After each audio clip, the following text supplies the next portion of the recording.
आपण थोडस रिवाइज करूया तोपर्यंत. आपण काल पाहिलं होतं एनर्जी कशा प्रकारे दिसते. Scientific test demonstrate that meridians exist. ह्या मेरिडियन्स अस्तित्वात आहेत हे आपण आता काही मशीन्स द्वारा बघू शकतो. हे आपण रेडिओ ऍक्टिव्ह आयसोटोप्स इंजेक्ट केले जातात आणि त्याच्या थ्रू त्याच्यामुळे आपण ॲक्युपंक्चर पॉइंट्स जे आहेत ते आपण बघू शकतो.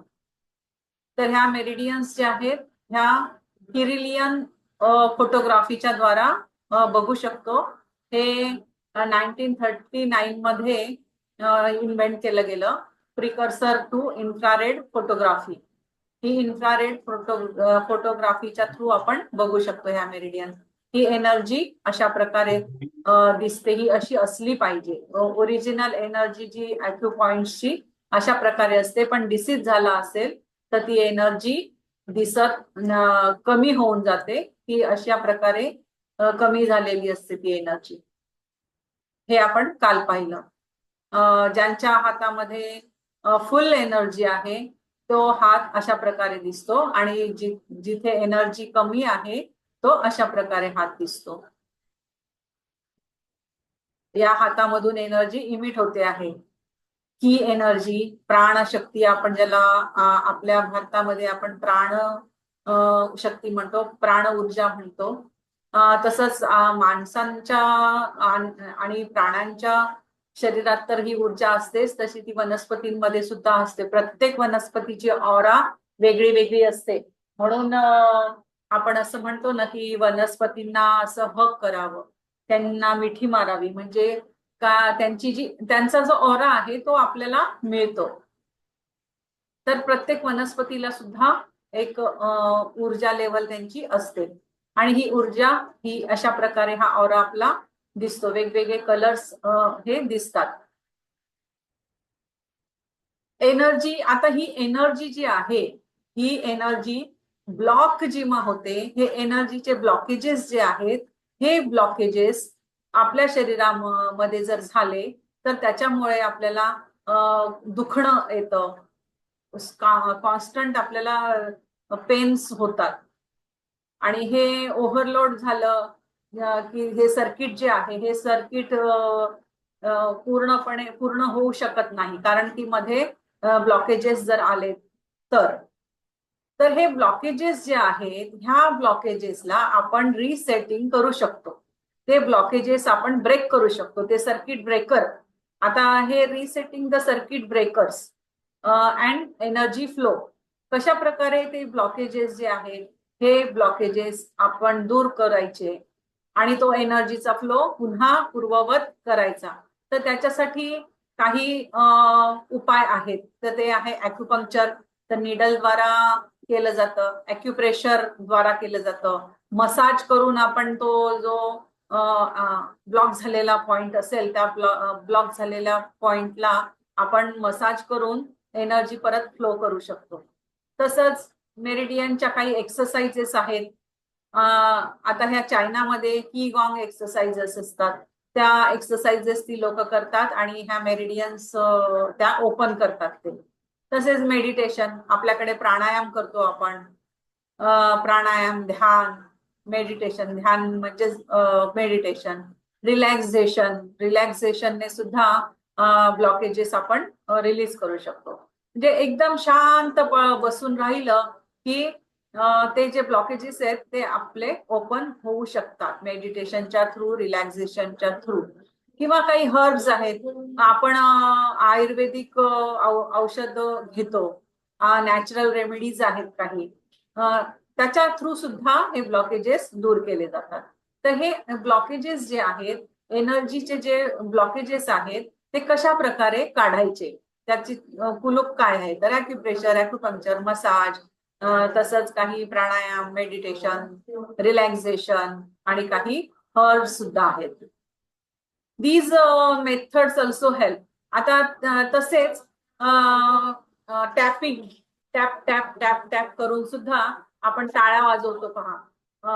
टाळ्या वाजवल्याने काय होतं की आपल्या शरीरातले आपले जुने जे सगळे ऋषी मुनी संत मंडळी जी होती त्यांनी आपल्याला एक छानशी पद्धत लावून दिलेली आहे की तुम्ही आरती करायची आणि आरती करत असताना सगळ्यांनी टाळ्या वाजवल्या पाहिजे. टाळ्या वाजवल्याने काय होतं की जेव्हा आपला हात एकमेकांवरती आपटला जातो, टॅपिंग होतं, त्या टॅपिंगमुळे व्हायब्रेशन्स निर्माण होतात आणि जे सगळे जे बिंदू आहेत सगळे बिंदू पुन्हा स्टिम्युलेट होतात आणि ते स्टिम्युलेट झाल्यामुळे एनर्जी ब्लॉकेजेस जर काही असतील तर ते पूर्ण नाहीसे होतात. तसंच stretching, opening all joints and tissues to energy flow. Stretching केल्याने आपण सूर्यनमस्कार जेव्हा काढतो तेव्हा त्याच्यामध्ये बरेचसे स्ट्रेचिंग आहेत. तर स्ट्रेचिंग एक्सरसाइजेस बॉडीला स्ट्रेच केलं की ते आपोआपच ते जे एनर्जी आहे ती कुठे जर ब्लॉक झाली असेल तर ती ओपन होते. Opening the joints and rotational movements. आपले पायाचे जे जॉईंट्स आहेत, हाताचे जे जॉईंट्स आहेत त्याला रोटेशन केलं, गोल गोल फिरवलं की ते जे ही मुवमेंट केल्याने सुद्धा हे ओपन होतं. Oxygenated with deep diaphragmatic breathings. खूप मला खोल श्वास घेऊन, खोल श्वास घेऊन, जसं आपलं सुदर्शन क्रिया आहे, भस्त्रिका आहे, त्यानंतर कपालभाती प्राणायाम आहे. तर अशा प्रकारचे प्राणायाम केल्याने काय होतं की ऑक्सिजनेटेड होतं, आपण खूप सारा ऑक्सिजन आतमध्ये ब्रिदिंगच्या द्वारा घेऊ शकतो आणि ते घेतल्याने सुद्धा ब्लॉकेजेस ओपन होतात. माइंड बॉडी अवेअरनेस एक्सरसाइजेस, काही माइंड बॉडी अवेअरनेस एक्सरसाइजेस आहेत त्या केल्याने सुद्धा हे ब्लॉकेज जे आहे ते आपण काढू शकतो. Relaxation of tension, accepting and letting go of emotional issues you can control. All these techniques are long-term lifestyle health maintenance daily practices. तर हे सगळ्या ज्या प्रॅक्टिसेस आहेत ह्या डेली केल्या पाहिजे. Types of energy meridian exercises. आता ह्या ज्या एक्सरसाइजेस आता हे तर चायनाचं आहे, चायनाची पीडीएफ आहे त्यामुळे त्यांनी चायनाचं दिलेलं आहे. तर टाइप्स ऑफ मेरिडियन एक्सरसाइजेस, तर आपल्याकडे सूर्यनमस्कार आहे. सूर्यनमस्कार जर घातले तर सूर्यनमस्कार घातल्याने सगळ्या ज्या एक मेरिडियन्स आहेत त्या ओपन होतात. शेकिंग, व्हायब्रेशन्स, तसंच काही डिफरंट कल्चर्स आहेत जपानमध्ये, कोरियामध्ये, इंडिया, तिबेट, ते वेगवेगळे कल्चर्स आहेत आपल्याकडे. ते फॉलो केले की सुद्धा हे सगळं मोकळं होऊ शकतं. आता हे the small universe within us, 365 acupuncture points. आपल्या शरीरामध्ये टोटल 365 ॲक्युपंक्चर पॉइंट्स आहेत आणि त्यातल्या 12 एनर्जी मेरिडियन्स आहेत. आता हे सगळं जे युनिव्हर्स आहे, हे जे सगळं ब्रह्मांड आहे, ते ब्रह्मांड पूर्णपणे आपल्या शरीरातच आहे आणि ते आपल्या शरीरामध्ये 365 बिंदूंच्या द्वारा सामावलेलं आहे. आणि हे 365 बिंदू जे आहेत, हे 365 बिंदू 12 मार्गांच्या थ्रू वाहतात. 12 मार्गांच्या मध्ये हे पॉइंट मध्ये मध्ये मध्ये मध्ये हे पॉइंट्स आहेत. 6 जे आहेत ते इन ऑर फेमिनाईन आहेत आणि 6 जे आहेत हे यांग किंवा मस्क्युलाईन आहेत. म्हणजे 6 इन ऑर्गन्स आहेत आणि 6 यांग ऑर्गन्स आहेत. त्याला फेमिनाईन म्हणतात, 6 इन म्हणजे त्याला फेमिनाईन म्हणतात आणि 6 यांग म्हणजे मस्क्युलाईन म्हणतात. ते पुढे आपण बघूया ते कोणते आहेत ते. 3 of each in the arms. 3 जे आता ह्याच्यातले हे 6 जे आहेत, 6 इन आणि 6 यांग जे आहेत, त्याच्यातले 3 हे हातापासून निघतात तर 3 हे पायापासून निघतात. Meridians are bilateral both sides of the body. आणि ह्या मेरिडियन्स ज्या आहेत ह्या दोन्ही बाजूला आहेत. आपण तो फोटो पाहिला होता तर त्या मेरिडियन्स ज्या आहेत ह्या बायलॅटरल आहे, म्हणजे उजव्या बाजूला पण आहे आणि डाव्या बाजूला पण आहे. त्याला बायलॅटरल म्हणतात. एकच पॉइंट तुमचा दोघी बाजूला असणार, उजवीकडे पण असणार आणि डावीकडे पण असणार, दोघीकडे. त्याला म्हणतात bilateral. Each acupuncture point is part of the larger system.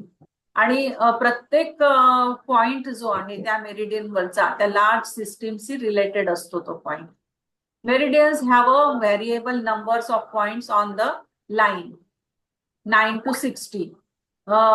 जवळजवळ ह्याचे जे नंबर्स आहेत, आता काही मेरिडियन्स आहेत ज्याच्यावरती फक्त 9च पॉइंट्स आहेत, तर काही मेरिडियन्स इतक्या लांब आहेत की त्याच्यावरती 60च्या वरती पॉइंट्स आहेत.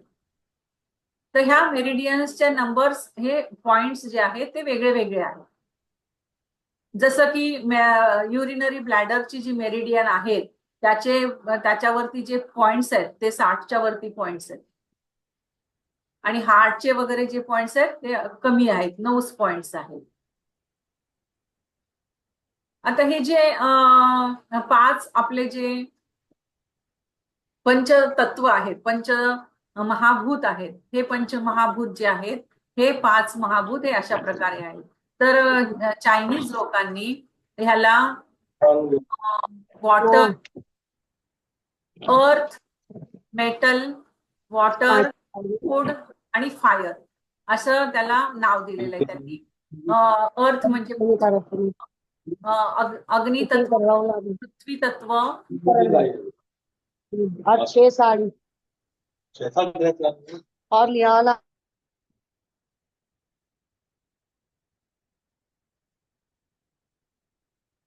हा अग्नितत्व, पृथ्वी तत्व, त्यानंतर मेटल म्हणजे वायू तत्व, व हे जलतत्व, आणि हे आहे उड म्हणजे आकाश तत्व. तर हे अशा प्रकारे हे पंचधातू आहेत, हे पंचधातू आहेत. आणि हे पंचधातूंचे रिलेटेड ऑर्गन्स आहेत. आता फायर, अग्नितत्व जे आहेत हे आपल्या शरीरामध्ये अग्नितत्व इन म्हणजे हे सगळे जे आत जे ऑर्गन्स आहेत हे इन ऑर्गन्स आहेत. आत म्हणजे इन ऑर्गन्स आहेत आणि बाहेरचे जे आहेत ते यांग ऑर्गन्स आहेत. जे फुल ऑर्गन्स म्हणजे पूर्णपणे भरलेला ऑर्गन जो असतो तो इन ऑर्गन असतो. आणि ज्याच्यामध्ये असं गॅप असतो किंवा पोकळी असते ते ऑर्गन्स जे आहेत त्यांना यांग ऑर्गन्स म्हणतात.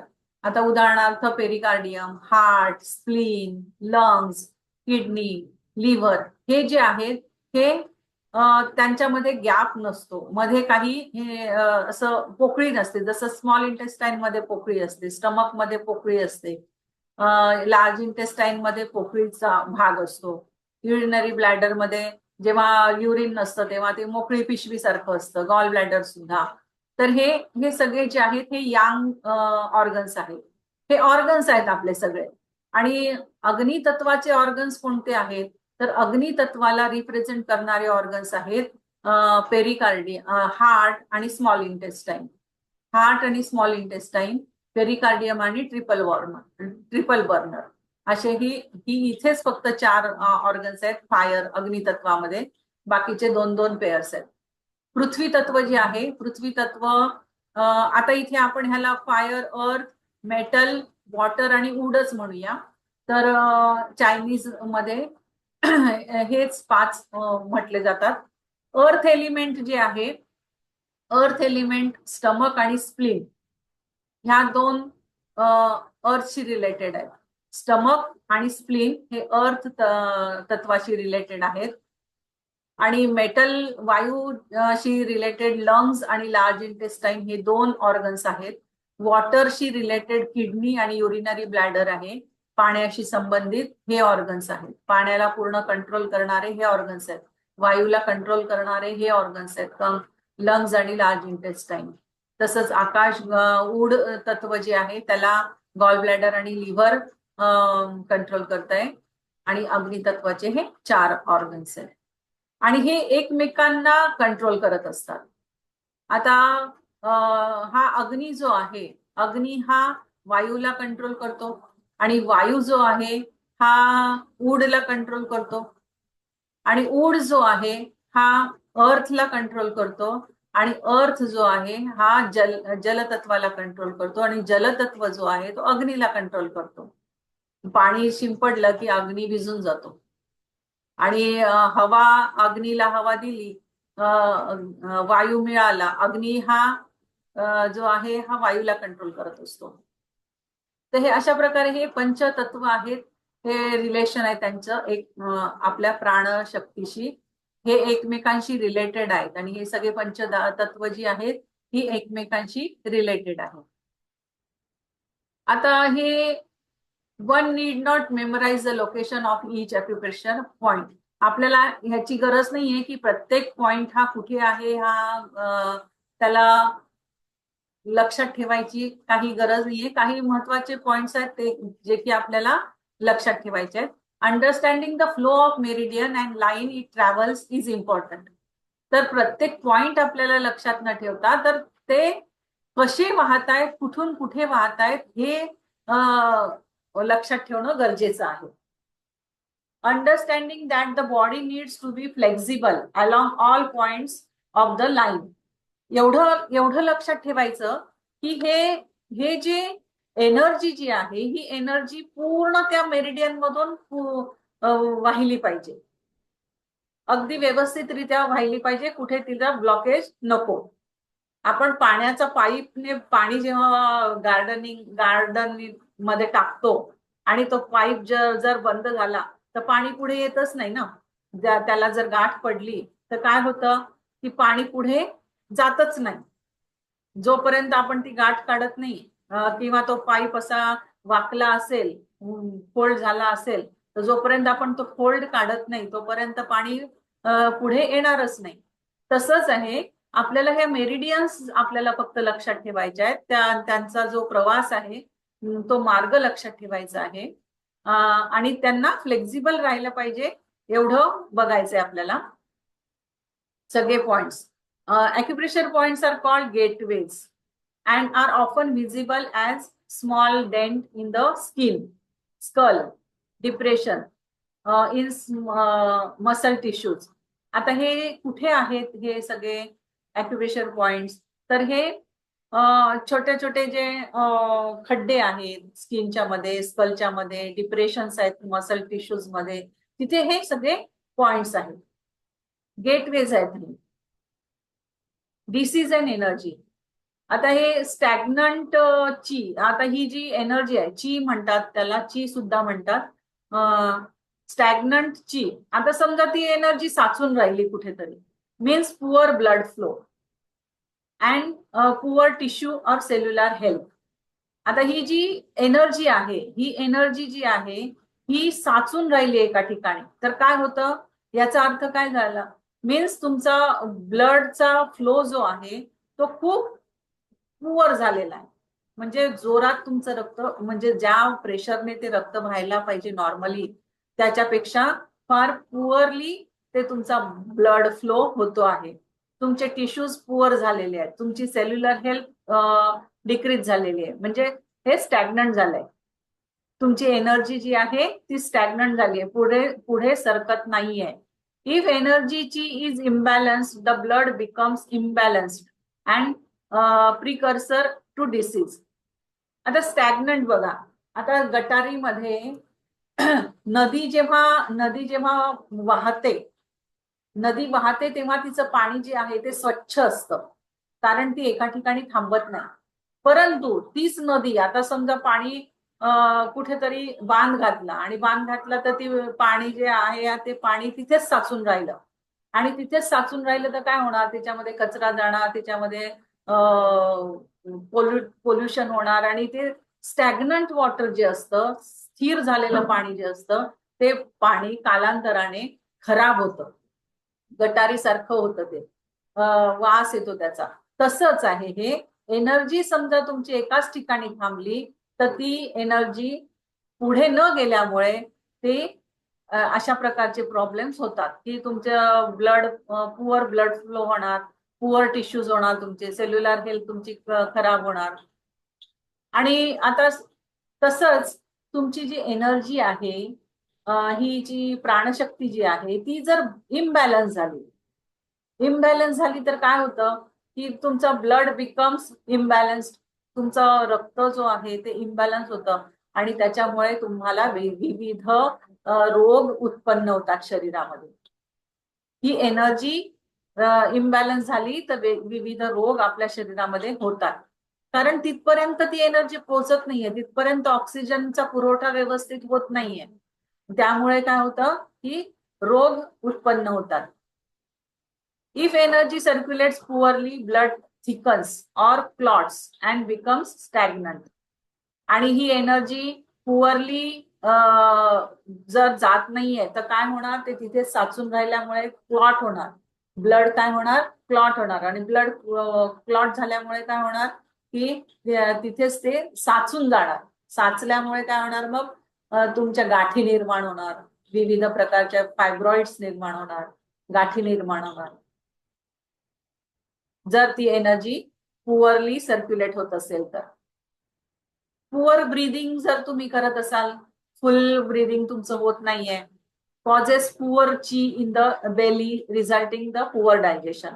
आणि तुमच्या नाभीपर्यंत तुमचं ब्रीदिंग व्यवस्थित होत नाहीये, तुमचा ऑक्सिजनचा पुरवठा हा नाभीपर्यंत पोहोचत नाहीये, तर काय होणार, ती एनर्जी नाभीपर्यंत पोहोचत नाही. त्यामुळे काय होणार की तुमचं डायजेशन जे आहे ते अतिशय पुअर होणार. आणि डायजेशन पुअर झाल्यामुळे नॅचरली पुढे ब्लड बनणार नाही, आणि ब्लडच बनलं नाही तर सर्क्युलेशन होणार नाही, तर सगळेच प्रॉब्लेम्स मग होतात.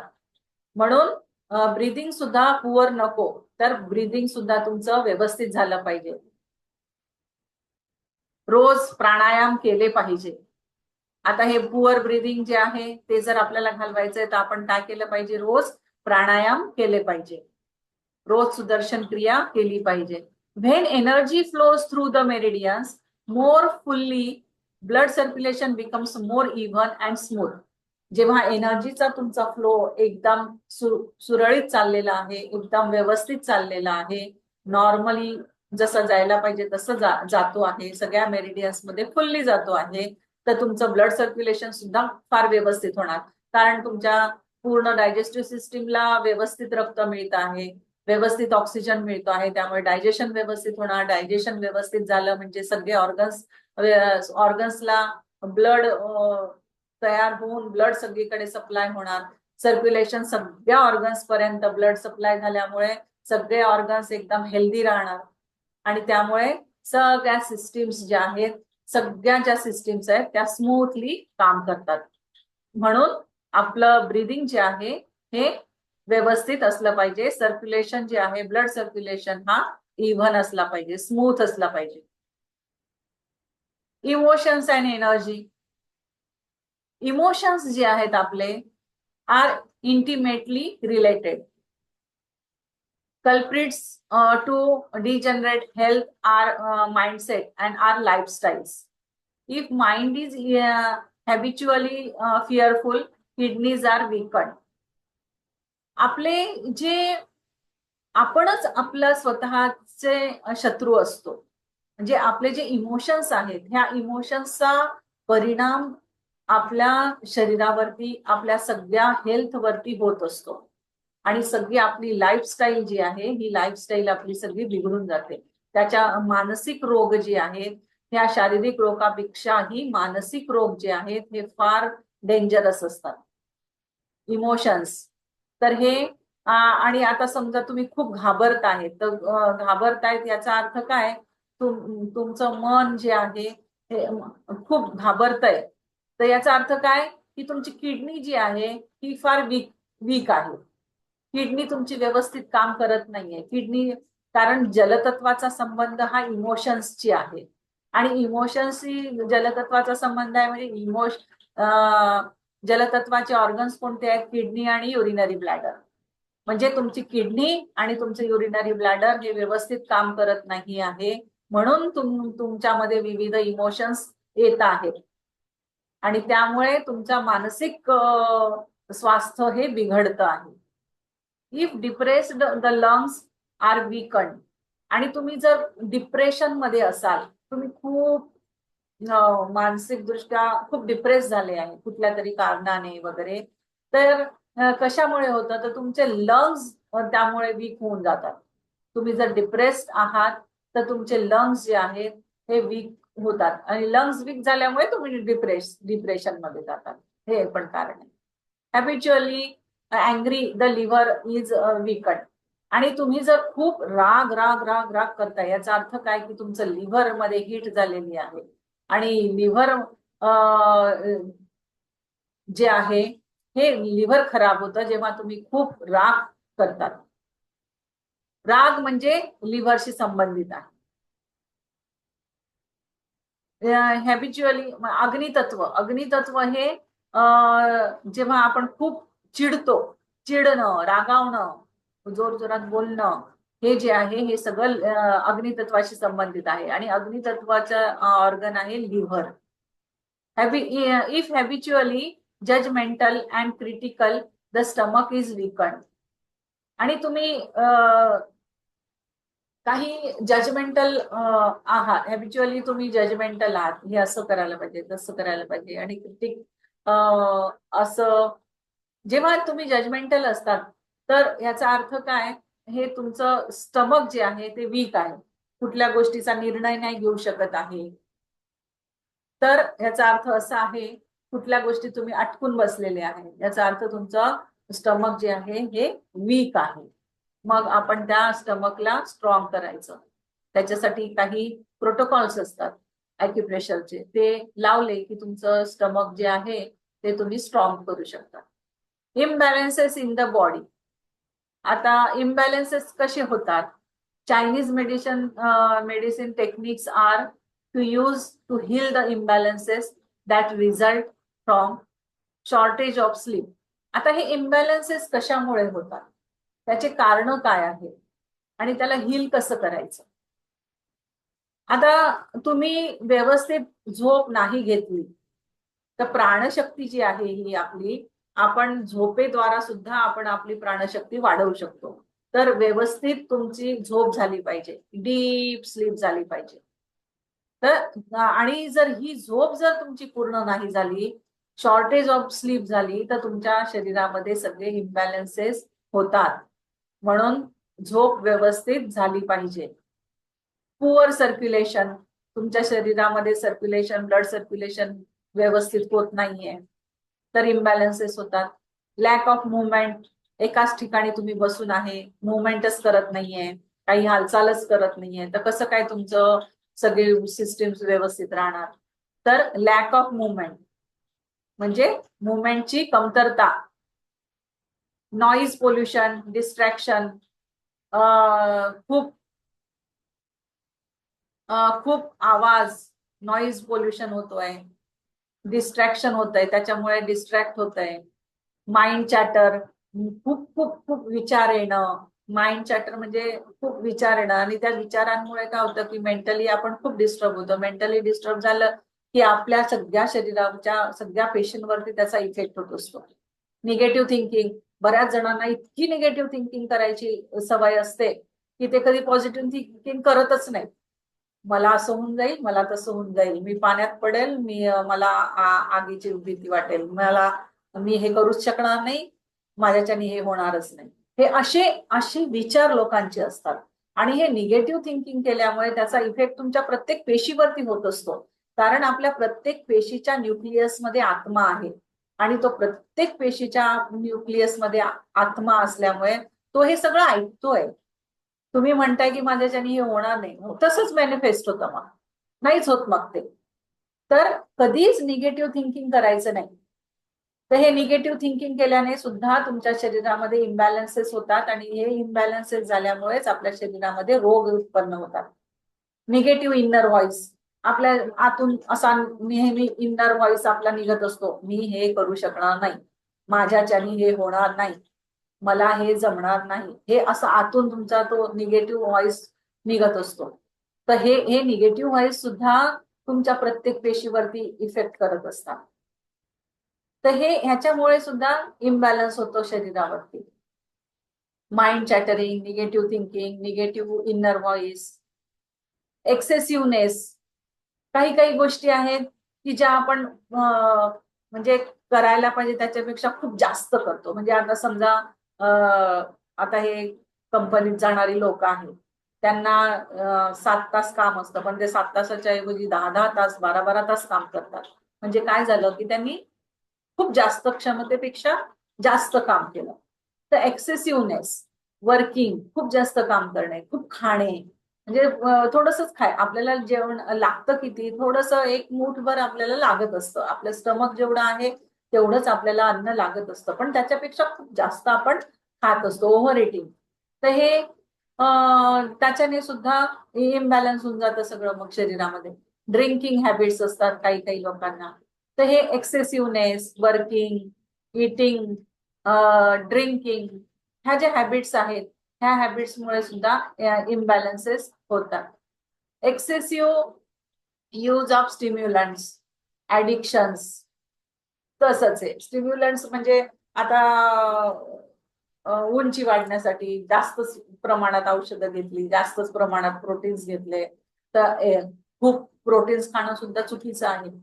तर हे स्टिम्युलंट्स एक्सेसिव्ह प्रमाणात जर घेतले, प्रमाणातच घ्यायचं असतं ते, पण तुम्ही प्रमाणापेक्षा जर जास्त त्याचा उपयोग करत असाल तर त्याच्यामुळे तुमच्या शरीरामध्ये सगळे इम्बॅलन्स होऊन जाईल, आणि इम्बॅलन्स झाल्यामुळे त्याला परिणाम ओव्हरऑल आपल्या पूर्ण शरीरावरती होत असतो. ऍडिक्शन्स आहेत, कोणाला तंबाखूची सवय असते, सिगरेट ओढण्याची, दारू पिण्याची, वेगवेगळ्या ऍडिक्शन्स आहेत. तर हे ऍडिक्शन्समुळे सुद्धा इम्बॅलन्सेस होत असतात, सगळ्या ऑर्गनवरती इफेक्ट होतो. ओव्हरवर्क, तेच, विदाउट रेस्ट, खूप काम करणं, पुअर सेल्फ केअर, स्वतःची काळजी न घेणं, म्हणजे वेळच्या वेळी आंघोळ न करणं, डोकं वेळच्या वेळी न धुणं, म्हणजे स्वतःची सेल्फ केअर, नख न कापणे, व सगळे अशा. पुअर रिलेशनशिप विथ सेल्फ, स्वतःबद्दलच तुम्ही पॉझिटिव्ह नाही आहात, स्वतःशीच तुमचा संबंध चांगला नाहीये, म्हणजे तुम्ही स्वतःला चांगलं समजत नाहीये. पुअर रिलेशन विथ सेल्फ, आपल्या स्वतःशीच आपला संबंध चांगला नसणे, हे that is called poor relation with self. तर हे सगळे जे कारणं आहेत, ही सगळी कारणं जी आहेत, ही इम्बॅलन्स, ह्याच्यामुळे काय होतं की आपल्या बॉडीचा इम्बॅलन्स होतो, आणि हे सगळे इम्बॅलन्सेसमुळे शरीरामध्ये रोग उत्पन्न होतात. तर ही झाले सगळे इम्बॅलन्सेस. आता ऍप्लिकेशन्स काय काय करायचे आहेत, तर हे सगळे इम्बॅलन्सेसला आपण घालवू शकतो. The use of specific exercises, acupressure points and herbs, return two bodies natural balance. आपल्या शरीराचा नॅचरल बॅलन्स झाला पाहिजे, म्हणजे आपण हे जे बाहेरचे अन्न खाऊन खाऊन त्याच्यामध्ये खूप सारे प्रिझर्वेटिव्ह टाकलेले असतात, खूप खूप सारे सोडाचा उपयोग केलेला असतो. तर हे त्याच्यामुळे काय होतं ना की आपली बॉडी जी आहे ती पॉल्युटेड झालेली आहे. आपल्या ह्या सगळ्या खाण्यामुळे आपली बॉडी पॉल्युटेड झालेली आहे, तर तिला नॅचरल बॅलन्स तिचा झाला पाहिजे, नॅचरोपॅथीकडे वळलं पाहिजे. तर return to the body, return the body's natural balance. बॉडीचा म्हणजे हे पंचतत्व जे आहेत आपल्या बॉडीची, ती पंचतत्व बॅलन्स झाली पाहिजे. आणि ही पंचतत्व बॅलन्स कशी होतील, तर नॅचरल फूड घेतल्याने, वेळेवर खाल्ल्यामुळे. ते पण आपल्याला आपण बघूया पुढे. Relieve the mind of worry and is depressions. Meditation करून आपण खूप जर चिंता करत असू तर त्या चिंतांपासून आपण मुक्त झाले. आपली ही लिंक आता संपेल, तर बाकीचं आपण उद्या बघूया. आज जेवढं होईल तेवढं बाकी आपण उद्या पाहूया. तर हे जे आपण आपल्या खूप चिंता करत असतो, आणि ह्या चिंता सुद्धा इतकी करायला नाही पाहिजे, आणि त्याच्यामुळे काय होतं, डिप्रेशन होतं. आणि मग आपण जे काही विचार करतो ते जर तसं घडलं नाही, हे होईल की नाही, असं होईल की नाही, मी करू शकेल की नाही, हे सगळं काय होतं, मग ते डिप्रेशन मध्ये जातं. तर हे सगळं करायचं नाही. त्याच्यातून त्या वरीस काढून टाकायच्या. आपण जसं डस्टबिन मध्ये खूप कचरा साचलेला असतो, तो कचरा आपण फेकला की ती डस्टबिन पुन्हा स्वच्छ होऊन जाते, पुन्हा आपण तिच्यात कचरा टाकू शकतो. आपला मोबाईल जो आहे, आपल्या मोबाईलमध्ये बघा खूप साऱ्या गोष्टी स्टोअर होतात, स्टोअर होतात, स्टोअर होतात. मग आपण काय करतो, त्याच्यामधल्या बऱ्याचशा गोष्टी डिलीट करतो, हो की नाही? तसं आपल्या माइंडमध्ये सुद्धा खूप सारे विचार असे येऊन येऊन येऊन येऊन बसलेले असतात. तर आपल्याला काय करायचं आहे, डस्टबिन सारखं तिच्यातले ते जे सगळे विचार आहेत, जे वरीज आहेत, चिंता आहेत, त्या सगळ्यांना इरेज करायचं आहे, तर आपल्या डोक्यातून काढून टाकायचं आहे. ते माइंड आपलं पूर्णपणे ब्लँक करायचं. पुन्हा म्हणजे नवीन शिकायला, नवीन गोष्टी आपण मग करू शकतो. तर रिलीव्ह द माइंड ऑफ वरी, आपल्या माइंडला चिंतांपासून मुक्त करायचं, डिप्रेशन पासून मुक्त करायचं. असिस्ट पीस ऑफ माइंड, आणि आपल्या माइंडला मेडिटेशनद्वारा अगदी पीसफुल बनवायचं. कशी माइंडला आपल्या पीसफुल करता येईल ते तुम्ही विचार करायचा. Raising the energy level to stimulate recovery, आणि एनर्जी लेवल आपली वाढवायची. To take energy to heal, आणि आपली एनर्जीला हील करण्यासाठी एनर्जीला वाढवायचं. आणि कसं वाढवायचं ते आपण योगा, प्राणायाम, ध्यान करून आपण ते करू शकतो. काम अँशियस nerves and release excess hyper stagnated and agitated energy.